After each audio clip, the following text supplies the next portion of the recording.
Olá, pequenos pôneis, como vão vocês? No vídeo de hoje eu venho com essa coisinha fofa de novo, a Athena. Pra quem não conhece, não viu meu outro vídeo. Eu queria soltar o Thor também, mas ele não fica tão calminho quanto ela, então eu prefiro gravar com ela. E ela tá um pouco agitada hoje, então não sei se vou conseguir deixá-la no dedo o tempo todo. A gaiolinha dela tá aqui, então eu também não vou estressá-la demais. Minhas redes sociais vão estar aqui do lado, se vocês tiverem alguma sugestão de vídeo, alguma ideia. E sim, ela deve ficar falando durante o vídeo, eu peço desculpas. Hoje eu venho regravar aquele vídeo que você precisa saber antes de ter um periquito, porque faltou informação naquele e eu quero gravar alguns vídeos que eu já fiz antes, porque eu prefiro aumentar o número de informações e tudo mais, para ficar sempre o mais completo possível. E talvez uma coisa ou outra esteja errada. Não necessariamente no vídeo dos periquitos, mas enfim, eu prefiro regravar. E eu quero muito. Eu espero ter a oportunidade de fazer isso com os bichos diferentes que eu gravei. A primeira coisa que eu vou falar que deu muita treta no outro vídeo é que, sim, eu vou falar de periquitos australianos e ingleses, porque no outro vídeo eu falei que não existiam periquitos no Brasil, o que é verdade em relação aos australianos e ingleses, porque, de novo, o nome já diz de onde eles vêm. Então, obviamente, não tem esses periquitos na fauna brasileira, eles não são silvestres, por isso são considerados exóticos. Então deu uma treta porque o pessoal começou a falar porque existe periquito na nossa fauna. Sim, gente, eu sei. Vou deixar aqui alguns exemplos de periquitos que existem na nossa fauna, mas não são esses. Esse é inglês e tem o australiano. Inclusive são os mais comuns de se ter em casa. E também eu preciso dizer que é difícil, ou pelo menos não é tão fácil assim, achar veterinário de exóticos e silvestres. Quase caiu. Então, sim, a consulta vai ser mais cara e nem sempre vai ter uma na sua região, uma clínica. Então, também é uma coisa a se pensar, porque eles precisam sim, todo animal precisa ir. Eu desisto, eu não quero estressar muito ela. Então, todo animal precisa ir no veterinário, principalmente numa emergência. E muita gente não leva, não só porque não acha veterinário ou porque não tem dinheiro, que eu entendo, mas assim, se for para cuidar mal, é melhor não ter o animal. Bom, os australianos existem na fauna australiana, né? Mas os ingleses são criação de laboratório, basicamente. Eles são criação humana. Então não existe na natureza o inglês. Se alguém estivesse perguntando, sim, eu tô no quarto com tudo fechado, então não tem problema ela voar, é até bom pra fazer exercício. Eu, inclusive, sempre faço isso com eles. Vocês querem ver uma coisa legal? Atena, vem. Eu tô com semente na mão, eu tô treinando ela assim. É bem legal. Então, como eu falei, a Athena é inglesa e eu tenho o Thor também, que é mistura de australiano com inglês. Ele é híbrido, porque o pai era inglês, o Dracarys, ele já apareceu aqui no canal, e a mãe era a Calice, a australiana. E eu também tinha um outro filhote deles, que era a Alice. É bem legal ver essa diferença de personalidade, porque a Athena deveria ser mais calma que o Thor, mas por ser inglesa, mas na verdade ela foge um pouco do padrão, mas eu não sei se é porque ela é filhote. Então ela é mais curiosa, ela se anima mais, grita mais e fala mais, conversa. Então eu não sei se é por isso. Vamos ver com o tempo, porque ela é bem novinha. E o Thor, por ser mistura, ele não é nem tão escandaloso nem tão calmo. Então ele fica no meio termo ali, inclusive de tamanho. Então também isso é interessante para você escolher o seu periquito. E também tem que ter em mente que o periquito inglês é bem mais caro. O australiano, a média é de 20, 30 reais, dependendo da sua região. O inglês custa 120, 140, 150, também depende da região. Eles vivem em média 10 anos, mas podem chegar a 15, se forem bem cuidados. Eu já falei em outro vídeo, inclusive eu fiz um vídeo só sobre periquitos, criaturas fantásticas, então se você não viu, vou deixar aqui em cima. Mas o macho tem a carúncula mais forte, que é a cera que fica em cima do biquinho, né? Então o macho tem as cores mais fortes, tanto violeta quanto arroxeado e azul. Bem forte, bem chamativo. Claro que depende da mutação, tem algumas mutações, a cor do periquito mesmo, que mudam essa regra, mas normalmente é assim, e as fêmeas têm a cor mais clara da carúncula, então azulzinho claro, roxinho claro, e na época reprodutiva elas têm a carúncula bem marrom. Eles são super sociáveis, então precisam de companhia, tanto que quanto maior o bando, mais seguros eles se sentem, mais confortáveis também. Mas uma dica é, se você quiser ter um pássaro assim, é ter só um, porque eles acabam se apegando demais ao dono. Só que, claro, isso se você tiver tempo e puder dar muita atenção para ele, porque também não é justo deixar um pássaro sozinho só porque você quer que ele vá no dedo e tudo mais. Não é justo mesmo. Então, sim, é mais fácil de treinar quando eles estão sozinhos. Mas também é mais fácil, relativamente mais fácil, treinar quando tem muitos. Então fica esse meio termo que é meio complicado, quando você tem 2, 3, 5. Então, Eu não sei como vai ser, porque a Alice, a Athena... Eu cismo que é a Alice porque elas têm a personalidade muito parecida. Então, desculpa, Athena, ficar te confundindo, mas eu sei que é você, eu sei que você é a Athena. Então eu tenho um pouco de medo de quando juntar, eu ainda não juntei os dois, porque ela tá aqui em casa há pouco tempo, tem 25 dias, eu acho. Mas eu tenho medo de juntar e ela ficar mais arisca, porque foi o que aconteceu com o Dracarys e a Calice. O Dracarys era um amor comigo e a Calice levou ele pro mau caminho, porque eu acho que ela botou na cabeça dele que eu era do mal. Mas mesmo assim eles me amavam do jeito deles e ele continuava recebendo carinho, subindo no dedo e tudo mais, só que não era tanto quanto antes. Isso é pra vocês terem uma noção que sim, é mais fácil treinar e acostumar quando tá sozinho. E uma coisa que muita gente me pergunta é se pode botar 2 machos ou 2 fêmeas junto, já que eles precisam de companhia. Normalmente não tem muito problema, justamente porque eles gostam de outro pássaro junto, e também pode botar... Você vai fazer cocô, não vai? E também pode colocar com calopsita, o que é bem comum também. Mas eu não aconselho com agapornis e talvez outro pássaro assim desse tipo, porque eles costumam ser bem agressivos e territorialistas. Então não sei se daria bem com um pássaro tão manso e tão bobinho quanto o periquito. Então também falando nisso, eles têm a personalidade bem legal, bem mansinha, quando você consegue acostumar direitinho. Então assim, eles vêm no dedo, eles podem viver soltos que nem calopsita, só que tem que tomar um pouco mais de cuidado, porque quanto menor a ave, mais medrosa ela é, porque, né, imagina você ter uma pessoa desse tamanho, um pássarozinho desse, então eles vão ter medo, é normal. Mas você pode sim acostumar e deixar ele solto. O problema é, você tem que deixar tudo fechado. Mesma coisa com calopsita, arara, enfim, qualquer pássaro de qualquer tamanho, porque é perigoso, eles não vão sobreviver na natureza e, sei lá, pode bater uma porta neles, eles podem ficar presos em algum lugar, algum cantinho. Então não é legal, até porque sua casa vai ficar toda cagada, porque eles cagam muito.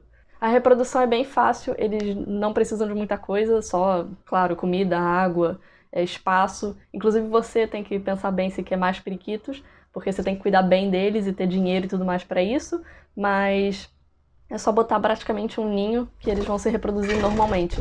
Outra coisa, eles ciscam. A Athena acabou de derrubar um potinho de sementes, então ela está ciscando do chão, porque eu não vou catar e é bom que ela coma um pouquinho. E eles fazem bastante sujeira, inclusive por causa da personalidade deles, que eles são bem inteligentes e, né, são tipo cachorro, porque sempre tem que botar comparativo com cachorro, porque é o que as pessoas conhecem mais e acham que tem mais personalidade. Eles ficam indignados quando não tem comida, então derrubam um pote, ou quando estão com tédio ou querem chamar atenção, enfim, a Athena dá cambalhotas. Eles precisam bastante de atenção. As fêmeas de aves e até de répteis normalmente conseguem produzir ovos sem o macho, a diferença é que os ovos não vão estar galados, ou seja, não vai sair nenhum filhotinho. Inclusive é importante repor os níveis de cálcio por causa disso, e principalmente na época reprodutiva e se estiver produzindo ovos, porque sim, é comum isso acontecer. Então tem que cuidar bastante porque elas podem ter problemas sérios de falta de cálcio. A alimentação não é tão simples como todo mundo pensa, ela tem que ser complementada, não é só semente que você tem que dar. Existe ração, existe semente, existe papa de ovo, farinhada, tudo mais. Então, muita gente acha que só calopsita, a partir de calopsita que come esse tipo de coisa, mas não, periquitos também merecem uma alimentação muito boa e completa. No caso dos meus, para vocês terem uma ideia, eles comem ração, maioritariamente, e semente de vez em quando. Inclusive, eu também quero fazer um vídeo sobre isso, comparando os tipos de sementes de loja, farinhada, enfim, falando mais sobre a alimentação dos pássaros, porque, de novo, aqui vai ficar muito longo. Não é legal da semente de girassol porque elas têm muita gordura, então o ideal também é dar uma vez por semana, tipo 3 sementes por pássaro, mais ou menos. Não dê em excesso porque vai realmente causar problemas sérios na saúde do seu animal e até diminuir a expectativa de vida dele. E você deveria complementar também com frutas, legumes, vegetais, enfim, tudo isso, porque faz muito bem para a saúde e fica completa, até porque é natural que eles comam isso, pelo menos no cativeiro. Então você pode dar rúcula, beterraba, uva, maçã, uva sem semente, maçã também sem semente, não pode dar o talo nem nada, mas você pode dar a casca, uma ótima fonte de minerais, banana, que mais? Pera, cenoura, espinafre, então tudo isso é muito bom, mas claro, não em excesso. Eu normalmente dou a cada 2 dias, 3, depende da quantidade também que tem aqui em casa, porque nem sempre tem tudo isso saudável. Brincadeira, mas nem sempre eu consigo oferecer para eles. Então também não é bom em excesso. E não pode dar alface de jeito nenhum. Isso para qualquer animal doméstico, tipo jabuti, cágado, enfim, porque tem muita fibra, então causa diarreia, pode causar diarreia, eu sei que depende da quantidade, mas eu prefiro falar que não pode dar, até porque não é certo, e diarreia causa desidratação e até a morte do animal, porque imagina um bichinho desse tamaninho começar a perder muita água, é muito grave. Os meus ficam dentro de casa quase sempre, eles ficam lá fora, claro, para pegar um ar, para tomar sol e tudo mais, então durante o dia eles ficam lá, só que à noite eu quase sempre coloco eles dentro de casa, porque às vezes eu acho que tá muito frio ou tá ventando, chovendo, enfim, nessas situações eu não deixo eles lá fora, mas quando eu deixo, eu coloco uma toalhinha por cima, para proteger bem a gaiola. E também quando eles estão lá fora tomando sol, eu nunca deixo a gaiola totalmente pegando sol, porque isso faz mal. Imagina, eles vão torrar literalmente, eles podem torrar e morrer, então eu sempre deixo metade coberta, até para eles escolherem e não ficarem presos no sol. Isso também para qualquer animal deveria ser o ideal. E não só para proteger das coisas lá de fora, como eu falei, vento, chuva, enfim, tudo isso, frio, mas também porque eles gostam de interagir, então eles gostam de ficar com a gente vendo televisão, ouvindo música, ouvindo a gente conversar, porque eles interagem bastante, então também eles ficam mais felizes assim. Não é legal ter um bicho só para dizer que tem e deixar num canto da casa sem dar atenção nem nada. Então a personalidade, como eu falei, é bem legal, mas eles tendem a ser muito medrosos. De novo, quanto maior a ave, menos medrosa, mas periquitos são sim bem nervosos e medrosos, e também inglês tende a ser menos, de novo, eu também falei isso, mas por isso você tem que ter bastante paciência para domá-los e para acostumar, porque é muito difícil viver num mundo onde todo mundo é enorme. E inclusive eu tenho um vídeo como amansar pássaros que eu vou deixar aqui em cima. Pouca gente sabe, mas a gaiola ideal é na horizontal, porque assim eles conseguem voar melhor, porque periquitos, a maioria das aves, na verdade, voam mais na horizontal, então é mais confortável, inclusive eles fazem mais exercício assim, e claro, tem que ser uma gaiola grande. Só cuidado com a malha, porque quanto maior, mais chance deles fugirem. Eu já tive isso, o Dracarys fugiu de uma gaiola para calopsita, que é mais grossinha, né, a distância é maior, mas a sorte é que ele era bonzinho e ficou esperando do lado da gaiola para colocar de volta. Se vocês quiserem, eu posso fazer um vídeo só dessas histórias assim.